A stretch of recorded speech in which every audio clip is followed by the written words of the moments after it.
guys, come bake the yummiest chocolate cake ever with me and with our secret recipe. No Maggie, okay? So let's get right in. Make sure you watch this video till the end. Let's get right into our recipe, okay?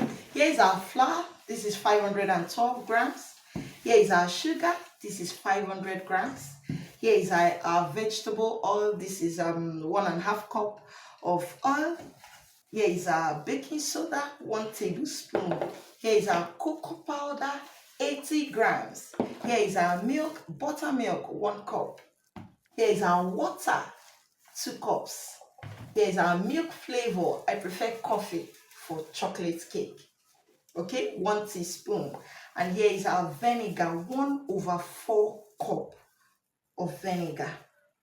And to the last, but not the least, you know they use Maggi baked chocolate cake.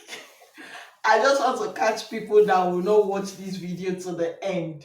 I know those people, once they see the beginning, they will carry the video, they will run and go and give it to Instablog. They know they bake chocolate cake with Maggi. So this is just to catch people that did not watch to the end. So let's get right into the procedure.